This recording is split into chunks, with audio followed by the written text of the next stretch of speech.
करना क्या चाहते हैं? हमारे ये बात समझ में नहीं आ रही है। वो तो चाहते तो सीएम बनना है, उनको बना कोई नहीं रहा, चाहते अच्छा महकमा मिल जाए मंत्री का, बढ़िया लेना चाहिए इनको। फोटो और रोज न्यूज, उससे तरोताजा रहता। 6 महीने से तो इस्तीफा दे के घूम रहे थे, गाड़ी यूज कर रहे थे, फाइल चोरी छुपे फाइल निकाल रहे थे, लेकिन कह रहे थे मैं मंत्री नहीं हूँ, और कर रहे थे। डॉक्टर साहब के पास पहुँच गया और जिसने उनका नाम ले लिया उसी का काम हो गया राजस्थान। ऐसा ही भर्ती परीक्षा रद्द करने के लिए हनुमान बेनीवाल शहीद स्मारक पर बैठे हुए हैं। आज लगभग 1.5 महीने का समय बीत चुका है। क्या स्थिति है इन्हीं से जानेंगे। लेकिन ये धरने पे जयपुर बैठे हैं और नागौर के अंदर 163 BNS लगा दी गई है, वो भी बात करेंगे। सर क्या स्थिति? आप देखिए, 1.5 महीने से ज़्यादा समय हो गया। अप्रैल लास्ट में शुरू किया था, मई पूरी तपती धूप, जून का महीना जा रहा है और हमारे हौसले वैसे हैं जिन हौसलों के साथ अपने यहाँ SI भर्ती रद्द कराना, आरपीएससी के पुनर्गठन की मांग को लेकर, नौजवानों को न्याय दिलाने की मांग को लेकर हमने आगाज़ किया था बड़े आंदोलन का। यहाँ बरसात के अंदर भी हम भीगे, आंधी तूफान भी आए, तपती धूप के अंदर 1 लाख से ज़्यादा लोगों की रैली भी करी, युवा आक्रोश रैली, गिरफ्तारी भी दी। लेकिन हमारे बच्चे तैयार हैं, बड़ी लड़ाई लड़ने का मूड है इनका। ये कह रहे हैं दिल्ली कूच करो, उसका ही हम प्रोग्राम बना रहे हैं कि अगला पड़ाव हमारा क्या हो। बाकी धरना तो हमारा चलेगा ही, जब तक अगली कोई बात नहीं हो। तो धरने के साथ साथ सरकार ने जो कमिटमेंट किया था, उस दिन कमिश्नर और संभाग आयुक्त को भेजा था, तो उसके बाद क्या प्रोग्रेस हुई है। कमिश्नर छुट्टी पे थे 5-7 दिन से, मैं आज इनसे बात भी करूँगा भाई सरकार से आपकी बात क्या हुई है। हम राज्यपाल से भी मिले हैं और 8-9 तारीख को मोदी जी से टाइम मांगेंगे मिलने का, प्रधानमंत्री से। उनसे मिलकर राष्ट्रपति दोनों मिलकर अवगत कराएंगे उनको पूरा जो स्टेट का मामला है और जिन मुद्दों को लेकर बीजेपी सत्ता के अंदर आई है। वो कहेंगे आपके नेताओं के ये भाषण है और ये मामले हैं, और अब आप इस भर्ती को रद्द क्यों नहीं कर रहे हो, आरपीएससी को भंग क्यों नहीं कर रहे हो। आपके जो एग्जाम हो रहे थे, जेटीए का हुआ तो OMR सीट का जो मामला उछला, उसने तो उससे विकसित क्या आपके साइन थे और नहीं आपके स्टूडेंट के साइन थे, तो OMR सीट भी गायब हो गई आपके भर्तियों के अंदर। भजन लाल जी का नियंत्रण नहीं है ब्यूरोक्रेसी पे, तो कैसे स्टेट चलेगा? कि अंतिम चुनाव है क्या बीजेपी का, ये तय कर लिया। और कांग्रेस के नेता जिस तरह बयानबाजी कर रहे हैं और ये बयानवीर बने हुए हैं, और कांग्रेस बीजेपी गोद में बैठी, बीजेपी कांग्रेस को बचा रही। बड़े मगरमच्छ कौन है, ये राजस्थान की जनता जानना चाहती है। और ये आंदोलन अब हमारा तेज होगा और आर पार की लड़ाई का ऐलान हमने पहले ही कर दिया। उस दिन चूँकि गर्मी ज़्यादा थी और हमने कूच इसलिए नहीं कराया, कूच से बहुत बड़ा नुकसान हो सकता था जान माल का, जयपुर शहर में भी और बाहर भी। और हमने शहर के बाहर भी कार्यक्रम इसलिए रखा कि लोगों को परेशानी कम से कम। हम ये भी चाहते हैं कि हमारी आंदोलन की आड़ में तकलीफ नहीं पाए कोई लोग, और ये आंदोलन बहुत मजबूत तरीके से आगे बढ़ रहा है। और ये ट्विटर पे भी कई बार हम देखा, जब लड़कों ने चाहे 1 नंबर पर देश के अंदर इसको लेके आगे। अब तो लोगों के मन के अंदर एक ही बात है कि दिल्ली में एक रैली करो, इच्छा है इनकी कि दिल्ली में रैली करो, वोट करो, रामलीला मैदान या जंतर मंतर पे चालू करो। जंतर मंतर पे संख्या वैसे कम आ रही, 10-15 हज़ार लोग आ जाता है, लेकिन या कूच करो 1 लाख लोग, तो अपना हरियाणा दिल्ली सब रास्ते जाम हो जाएंगे। कुछ हमने पहले भी किया था। तो एक बार बैठ के हम रणनीति बना रहे हैं कि सफल, देखो हर आंदोलन की सफलता होती है, उसका रिजल्ट क्या आता है। हम चाहते हैं कि इसमें रिजल्ट आए। हमको इसमें पॉपुलरिटी गेन नहीं करना चाहते, मुझे पॉपुलरिटी गेन करने, लेकिन बच्चों को लेकर शांतिपूर्वक तरीके से बैठा। कई लोग ज्ञान दे के जाते, थोड़ा यूँ करो, भिड़ो करो, क्या फ़ायदा है उसने। हमें भर्ती रद्द करानी है और आरपीएससी भंग करा के बच्चों, आने वाली पीढ़ी जो राजस्थान के, उसके भविष्य के साथ खिलवाड़ नहीं हो। यही आरएलपी इसी वचन के साथ कटिबद्ध है और यही काम हम यहाँ पर कर रहे हैं। लेकिन मंत्री का बयान आया, नाम रहने देते हैं क्योंकि नाम लेते हैं तो वो रडार पे आ जाता है आपके। मंत्री का बयान आया कि 400 जो ऐसे छात्र हैं जिन्होंने ईमानदारी से दिया, उनके संग अन्याय कैसे कर दें। ऐसा कौन सा फॉर्मूला है जिससे पता लग जाए कि सही कौन है और गलत कौन है। सरकार के वो मंत्री और उनका ये कहना है कि हमने तो हाई कोर्ट में कह दिया कि हमारी मंशा ये है। सरकार के पास फार्मूला है ना, पर्ची वाला, दिल्ली से पर्ची भेज दे रद्द करो। भजन लाल की निकली ना पर्ची, मुख्यमंत्री की दौड़ में तो कई लोग थे, बने तो नहीं मुख्यमंत्री। पर्ची खोल दे सरकार, नीचे रद्द की पर्ची, भजन लाल की पर्ची आई, खत्म, कहना ही तो और क्या करना। पर्ची कौन लिख के भेजा रहे, हैंड राइटिंग थोड़ी देख रहे हैं। दिल्ली से पर्ची आई, कर दे, दिल्ली से पर्ची आई, रद्द करना, क्योंकि दिल्ली तो सरकार चला रहा पूरी, ये करना चाहिए। और 100% ये तो होगी, आज नहीं तो कल होगी, नहीं तो बीजेपी नंगी हो जाएगी पूरे देश के अंदर। कितना बड़ा नौजवानों का ये आंदोलन है राजस्थान में। क्या इनकी किरकिरी हुई है कि कुछ लोगों के अलावा इनके साथ कोई नहीं बचा। आप सोशल मीडिया देखिए कि किस तरह लोग भजन लाल सरकार इससे नाखुश है, हर वर्ग नाखुश है, पूरी ब्यूरोक्रेसी जिस तरह भजन लाल जी ने 2-3 IAS अधिकारियों को गाली गलौज किया, माँ बहन की गालियां दी, इससे आप अंदाज लगा सकते हो कि कितना फ्रस्ट्रेशन उनके अंदर होगा। अब आप पूछोगे आपको किसने कहा, मुझे उन्होंने कहा जिनको गाली दी। आपके पास सारी सूचना आ जाती है? 100% आएगी। स्वाभिमानी व्यक्ति को तो बताएंगे ना लोग के साहब कि कब पीछे छोड़ोगे। तो कांग्रेस को तो कहेंगे नहीं, कांग्रेस बीजेपी से मिली, मुझे वो कहते हैं, उनको उम्मीद नजर आती है कि हनुमान जी कुछ कर सकते हैं, दिल्ली में बैठे हैं। प्रयास तो कर ही सकता हूँ, प्रयास में तो कोई कमी रखी भी नहीं हमने, प्रयास किए ही खूब हमने। देश के दूसरे प्रधानमंत्री हुए थे लाल बहादुर शास्त्री, उनने एक नारा दिया था, जय जवान जय किसान, वो तो याद होगा आपको।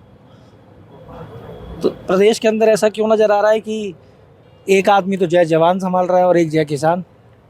तो जय किसान कौन संभाल रहा है, जय जवान कौन, अब तो आप बताओ मुझे कौन। जवानों के साथ तो आप बैठे हुए हो, हाँ। जवानों का मोर्चा तो आप संभाल रहे हो। और किसानों डॉक्टर साहब आजकल छापेमारी कर रहे हैं।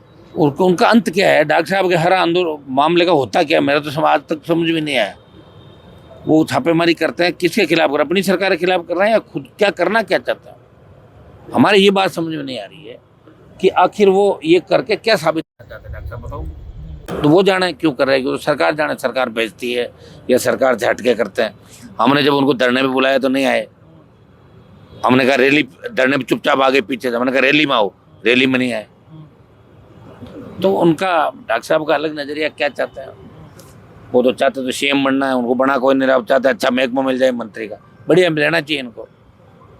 मैं तो कह रहा हूँ 2 महकमे देने चाहिए इनको, बहुत लड़ाई लड़ ली उन्होंने, तो करना चाहिए उनको। उनके भी क्या मीडिया में, अखबार में जब तक वो छप नहीं जाता ना 2-3-4 बार, उनके है नहीं, डॉक्टरों ने कह दिया ना उनको कोई बीमारी नहीं है आपके, रोज फोटो और रोज न्यूज, उससे तरोताजा रहे। वो डॉक्टर कौन है आपको जो ये बता के चला गया? ये मैं ही, मुझे ही समझ लो आप डॉक्टर साहब का डॉक्टर, उनकी बीमारी मैंने पकड़ ली। और अब मान लो मैं अगर ये आंदोलन नहीं करता तो छापे नहीं मारते, हनुमान यहाँ बेटा तो मैं क्या करूँ, तो चलो उधर फैक्ट्रियों की तरफ, कुछ तो करा है उनकी आदत शुरू से आदत। पर आपको नहीं लगता फायदा मिलेगा किसानों को अगर बीज नकली है, खाद नकली है? मैं तो कह रहा हूँ ये खाद बीज नकली है तो 1.5 साल बाद कहते जगह कि 1.5 साल सो रहे थे क्या डॉक्टर साहब, इतना लेट पता लगा उनको, क्या कर रहे थे फिर, उनका डिपार्टमेंट क्या कर रहा है? ये तो पहले दिन जाके मार लेते हैं, मना किसने किया? रिपोर्टरों जैसे सवाल कर रहे हो, एक रिपोर्टर ने पूछा था उनसे तो वो नाराज हो गए थे उस बात पे कि 1.5 साल से मैं सो रहा था। सो ही रहते, 6 महीने से तो इस्तीफा दे के घूम रहे थे, गाड़ी यूज कर रहे थे, फाइल चोरी छुपे फाइल निकाल रहे थे, लेकिन कह रहे थे मैं मंत्री नहीं हूँ, और कर रहे थे, आपको सारा पता है। फिर बोले मेरी इससे बात होगी, उससे बात होगी। पुराना अनुभवी नेता तो कोई ना कोई रास्ता निकाल लेता है अपना। बाकी ऐसा ही भर्ती का नाम लेना ही बंद कर दिया इन्होंने, कितनी गजब की बात है बताओ, पूरी जिंदा मक्खी निकल गए। तो बच्चों को बीच, सुनो, एक बीच में छोड़ गए इन बच्चों को, वो चले गए, वो तो ठीक रहा, मैंने इनको संभाल दिया, नहीं जवाब क्या देते घर पे, कौन मानता है? RS वाले बच्चे भी पहुंचे थे कल।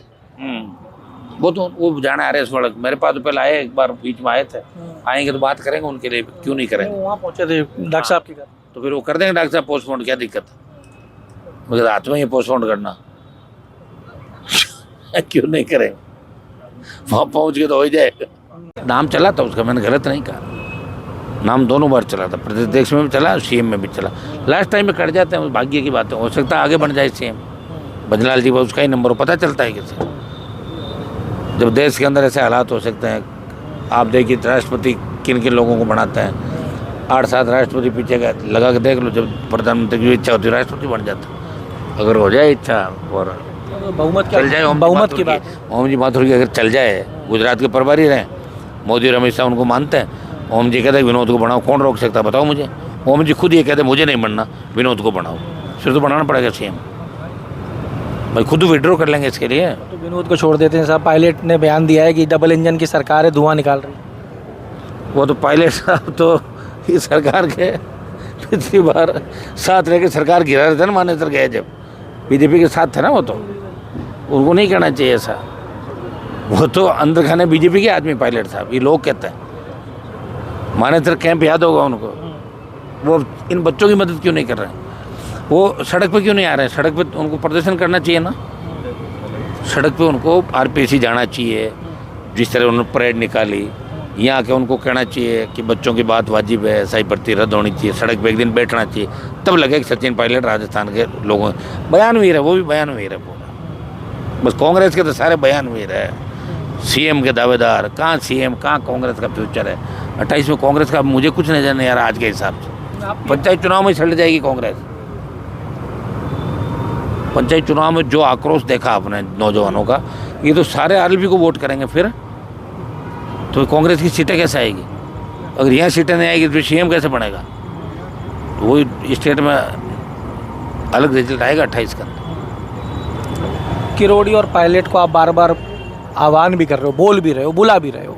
बुलाया नहीं मैंने, तो आपने कहा जब मैंने कहा मुझे कोई ज़रूरत नहीं बुलाने की, मैं सक्षम हूँ। बार भी यही सवाल है कि भाई क्यों उनकी ज़रूरत है? क्या हनुमान बेनीवाल इतने सक्षम नहीं? तो कहाँ बुलाया तो नहीं, मैं ही था ना मंच पे, मैंने आमंत्रित किया था, आते नहीं है ना, उनको पता है कि वो नहीं जाएंगे हम।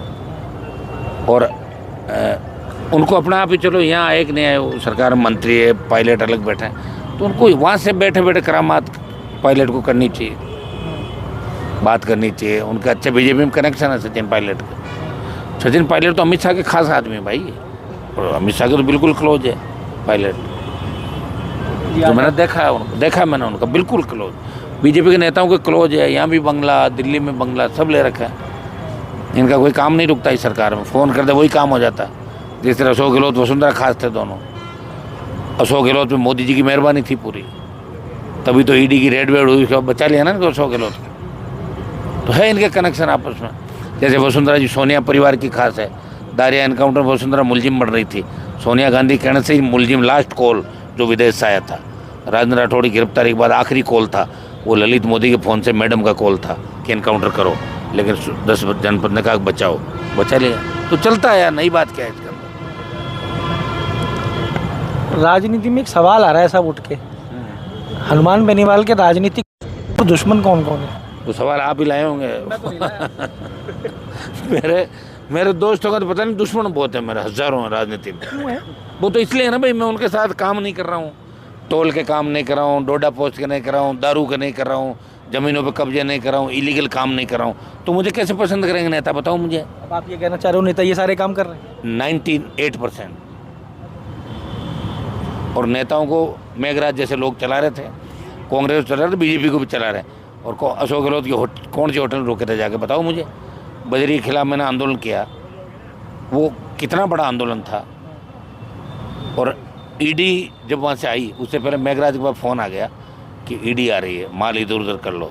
वो 40 करोड़ रुपए पकड़ा जाता जो पड़ा हुआ था, गिरफ्तारी हो जाती।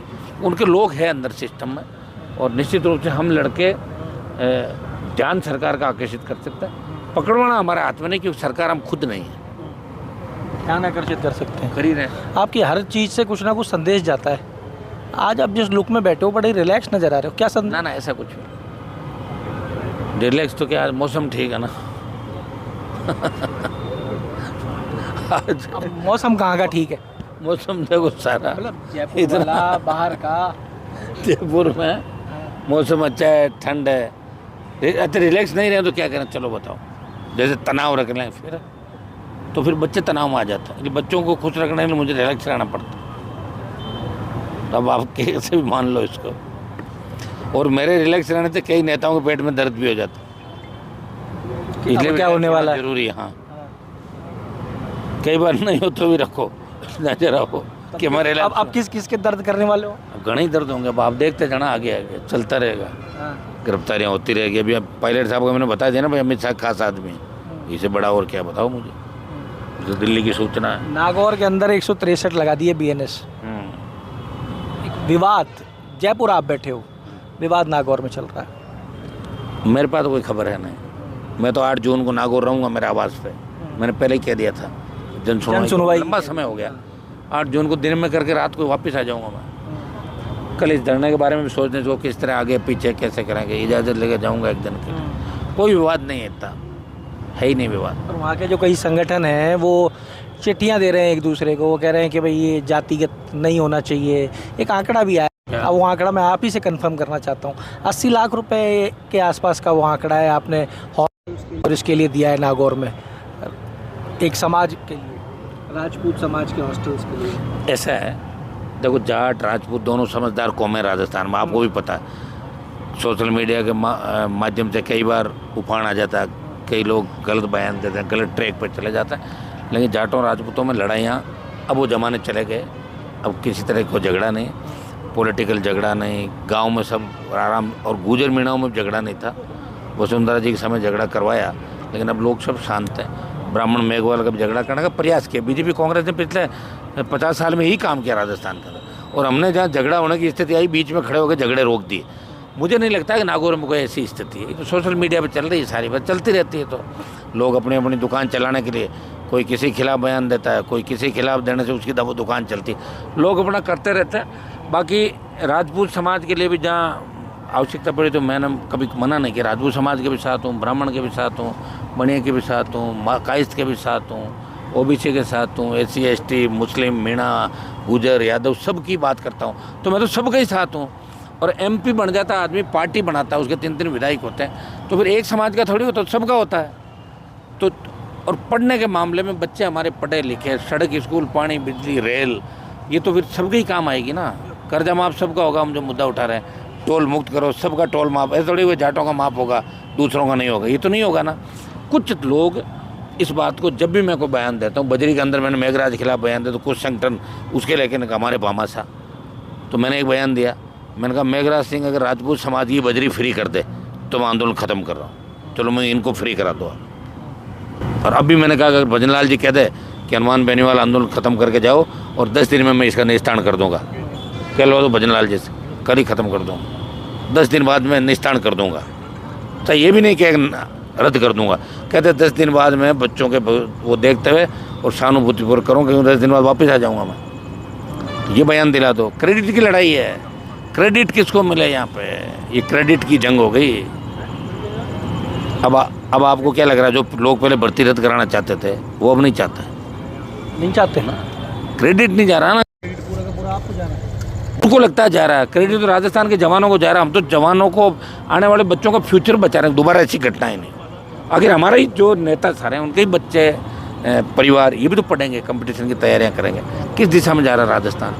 हम तो ठीक ही जा रहे। क्रेडिट की लड़ाई यहाँ पे हो गई, और नागौर के अंदर बिल्कुल शांति, कोई ऐसी व्यवस्था नहीं, और हम होने भी नहीं देंगे, आप निश्चिंत रहें। सब लोग समझदार लोग हैं। बेनीवाल जी, जब आप इस धरने पे बैठे थे, पहले दिन जब आपने शुरुआत की थी इस धरने की, और आपने पहले दिन से कहा था अनिश्चितकालीन रहेगा, आपको उम्मीद थी कि ये लड़ाई इतनी लंबी जाएगी? मेरे को तो पता था मेरे 2-3 महीने जाएगी पक्का। अब तो लड़ाई जाएगी। और एक आध बड़ी रैली करके कर देते। अनिश्चितकालीन आपने क्यों तय किया? अनिश्चितकालीन मतलब हम लड़ रहे हैं भाई, खाली ऐसे नहीं कि एक दिन आए चले गए। सरकार पे दबाव है इस बात का बहुत बड़ा। और अगर लोकसभा चुनाव, लोकसभा का जो सत्र है, उससे पहले तो उनको पता है कि लोकसभा के अंदर जैसे ही मैं जाऊँगा तो मोदी अमित शाह सामने ही बैठा है, ये तो पहला ही मुद्दा होगा। भजन लाल जी की इस बात की दिक्कत तो है ना, तो इसका डिस्पोजल तो इनको करना ही पड़ेगा। ज़्यादा से ज़्यादा 1 जुलाई लगे, 21 जुलाई चली जाए, पार्लियामेंट चालू होगी, सरकार को जवाब तो देना पड़ता है सरकार के बीच। तो मेरे हिसाब से तो कोई दिक्कत नहीं, हो जाएगा सारा काम। गुर्जर आंदोलन की सुबुगाहट दोबारा से तेज हो रही है। 8 तारीख को बड़ी रैली भी करने जा रहे हैं, विजय बैंसला जो है वो रैली कर रहे हैं, आप कैसे देखते हैं? कर्नल साहब किरोड़ी सिंह जी बैंसला से मेरे बहुत अच्छे संबंध थे, बहुत सम्मान करता, उनके साथ आंदोलन में गया भी था। और अंतिम मेरी जब अस्पताल के अंदर थे मुलाकात भी हुई, आधा घंटा मैं बात भी करके आया, समय समय मिलता था, उनसे हमें प्रेरणा मिलती। बहुत बड़ा आंदोलन उन्होंने किया पूरे देश के अंदर, बड़े आंदोलन में शुमार आंदोलन था। निश्चित रूप से उनके बेटे जो काम कर रहे हैं समाज के लिए अच्छा काम कर रहे हैं। जो गुर्जर समाज के साथ सरकार की बात हुई, वार्ता हुई, उस पर सरकार को अपने कमिटमेंट पे रहना चाहिए, उनकी सारी बात माननी चाहिए सरकार को। मेरा यही कहना है इस मामले के अंदर। और गुर्जरों को अगर हमारी आवश्यकता पड़ी तो जाट समाज भी गुर्जरों के साथ ही खड़ा, राजस्थान अलग नहीं, हम एक ही हैं सर। मतलब उनके लोग अगर कम पड़ गए तो आपके लोग आ जाएंगे? पक्का आ ही रहे, साथ ही हैं, तो और क्या, घूम रहे हैं ना साथ। वो अगर हमें आमंत्रित करें और उनको लगे तो 100% साथ। तो लोग, आप जो ये स्टेटमेंट दे देते हो कि मैं इसके भी साथ हूँ, इसके भी साथ हूँ, तो नेता भी बयान देते हैं, नेता कहते हैं अब वो उनके पास कोई काम नहीं है, 3.5 साल टाइम पास करना है, तो वो ये काम कर रहे हैं। कौन से नेता कहते हैं, जैसे बताओ? नाम छोड़ो, नहीं जैसे बताओ कौन नेता कह देते हैं वो ऐसे नहीं, ऐसे ना ऐसे कहना था मैं ही कुछ कह दूँ। ऐसे तो ऑफ कैमरा वो कहते हैं भजन लाल को CM नहीं मानते कई मंत्री, लेकिन जाके धोख देते हैं ना उसके। CM तो वही है, कहने से क्या होता है? कहने से थोड़ी होता है, कहने से नहीं होता। मुझे बताओ तो मैं बता दूँ वो नेता क्या काम कर रहा है। आपको इस बयान से क्या लग रहा है? करते रहते करने वाला, उससे हमारे क्या फ़र्क पड़ता है इन चीज़ों से? कोई फर्क नहीं। ना ना ना, हम इस प्रदेश को बचाने का काम करें। देश में एक मैसेज जा रहा है कि कोई व्यक्ति सत्ता सुख छोड़ के और राजस्थान के सम्मान की लड़ाई लड़ रहा है। एक व्यक्ति बैठा जो अकेला लड़ रहा है। राजस्थान में दूसरे पॉलिटिकल लोग सिर्फ सत्ता के लिए लड़ते हैं, वो सत्ता छोड़ के सड़क पे संतरी बन के लड़ाई लड़ रहा है। ये जा रहा मैसेज। क्या आज भी अगर आप चाहो तो बात बन सकती है क्या सत्ता के साथ? बनी हुई सत्ता तो तैयार ही बैठी है, दरवाजे पे खड़ी है। जब चाहो एंट्री मार जाओ, कौन रोक रहा है? जब भोंदू भोंदू लोग अंदर बैठे हैं, क्या दिक्कत है? हमारे में क्या कमी है आप बताओ मुझे। कोई कमी नजर आ रही है आप? कमी नहीं। फिर चर्चा ये चल रही है, आप जाना चाहते हो वो नहीं ले रहे। ना, गलत है। ना कतई नहीं, बिल्कुल नहीं। हाँ, ये सही है कि कांग्रेस के साथ भी मेरा एडजस्टमेंट नहीं बैठ रहा है, तो इसका मतलब थोड़े मैं बीजेपी की तरफ जाना चाहता हूँ, कतई नहीं। तो पहले ही चला जाता, रोक कौन रहा था मुझे जाने में? डॉक्टर साहब गए ना मुझे छोड़ के, फिर भी आप डॉक्टर साहब कर ही रहे हो ना। कुछ समर्थक तो उनके साथ ही लोग ये थोड़ी पूछ रहे हो कि डॉक्टर साहब आपने हनुमान जी को क्यों छोड़ा, आप बीच मैदान छोड़ के क्यों भागे, आपने रण क्यों छोड़ा, ये तो नहीं पूछ रहे हो आप। तो ये कह रहे हैं ना कि वो तो आप इन बातों को उनके कहने से क्या मान लो उनकी। फिर उन्होंने वसुंधरा लड़के पार्टी बनाई नहीं थी, आदिवासी पार्टी लाए थे। पार्टी नहीं बनाई थी उन्होंने, पार्टी मैंने ही बनाई पहली बार। आदिवासी पार्टी लाए और उसके बाद उन पार्टी वालों ने वो पार्टी उनसे वापस छीन ली। पार्टी तो घनश्याम तिवारी नहीं बनाई। हाँ, वापस चले गए ना, तो पार्टी बना के बैठा हूँ ना मैं। तो डॉक्टर साहब मुझे बीच रास्ते छोड़ के गए खाना खाते हुए, एक जगह खाना खा, बोले मैं वापस आ रहा हूँ 15 मिनट में, और 15 मिनट वापस नहीं आए, वहीं चले गए जिसके खिलाफ लड़ रहे थे 10 साल से। तो मैं ऐसा काम तो नहीं कर रहा हूँ। एक खीवसर की रानी, खीवसर की रानी साहब की आज मृत्यु हो गई है, आप भी जन सुनवाई के लिए पहुंच रहे हो ना? और जाओगे आप? देखिए, वो जो हुआ है वो निश्चित रूप से हमने उस पर सोशल मीडिया पर डाल भी दिया, हमारी संवेदनाएं व्यक्त कर दी। अब आना जाना दी तो ईश्वर का आता, पर इसमें कुछ भी नहीं कर सकते। लेकिन इस परिवार में गजेंद्र सिंह जी को आगे बढ़ाने में इनकी बहुत बड़ी भूमिका थी, रानी साहब की। मतलब गजेंद्र सिंह जी को लेके यही चली हमेशा, और हमेशा अच्छी बात करती और बहुत ही अच्छा काम था। आपकी भी मुलाकात और बातचीत होती थी क्या? नहीं, कई बार मिले थे, कई बार। तो आपको कैसी लगी, क्योंकि आप तो की तो सीट रही है खीवसर, सपोर्टिव थी, आपके प्रति क्या व्यवहार? नहीं, ऐसा कोई उनका नहीं था, पॉलिटिकली वो इतना बाहर नहीं आते थे। और ये तो राजनीति में बाकी बातें चलती रहती है, लेकिन कोई व्यक्ति अगर अच्छा है और वो जाता है तो उसकी क्षति तो निश्चित रूप से होती है। तो सारे लोग मायूस हैं आज इस मामले को लेकर, बात भी सब लोग कर रहे हैं। तो आज जो अंतिम संस्कार है इसमें हमारे भी बहुत से लोग गए हैं वहाँ आरएलपी पार्टी। एक वो अग्निवीर को लेके भी आप आंदोलन की बात कर रहे थे, दिल्ली कूच करोगे तो क्या उसको भी ऐड किया जाएगा? ऐसा ही कर लेंगे वो तो अल्टीमेटली मुझे करना ही पड़ेगा, और कौन करेगा? बाकी तो सब व्यस्त हो रहे हैं अपने अपने कौन स्टेट के अंदर, सब पार्टी अपने अपने स्टेट के चुनाव में लगी हुई है। मैं ही हूँ जो अग्निवीर के लिए लगा हुआ हूँ, और करवाएंगे इसको, बिल्कुल करवा लेंगे। तो साहब, ये आप सुन रहे थे सांसद नागौर हनुमान बेनीवाल को, जिन्होंने कह दिया कि 8 तारीख को जनसुनवाई करने जाएंगे नागौर के अंदर, और मेरा देह कभी नहीं रहा किसी भी जात पात में कोई मैं भेदभाव रखूं। ऐसा ही भर्ती के लिए स्पष्ट है कि 1.5 महीना हो चुका है, और चाहे कितना भी समय लग जाए, लेकिन ऐसा ही भर्ती रद्द कराना ही एकमात्र देह है। ज़रूरत पड़ी तो लोकसभा के अंदर भी इस विषय को पूरी मजबूती के साथ में रखा जाएगा, और युवाओं के साथ नाइंसाफ़ी ना हो इसका भी ध्यान रखा जाएगा। तो जुड़े रहिए हमारे साथ, बहुत सी अपडेट्स और हैं जो पहुंचाएंगे आप तक। अमर उजाला के लिए जयपुर से मैं आशीष। अगर आप ये वीडियो YouTube पर देख रहे हैं तो हमारे चैनल को सब्सक्राइब करें और बेल आइकन को दबाना ना भूलें। अगर आप Facebook पर ये वीडियो देख रहे हैं तो हमारे पेज को लाइक करें।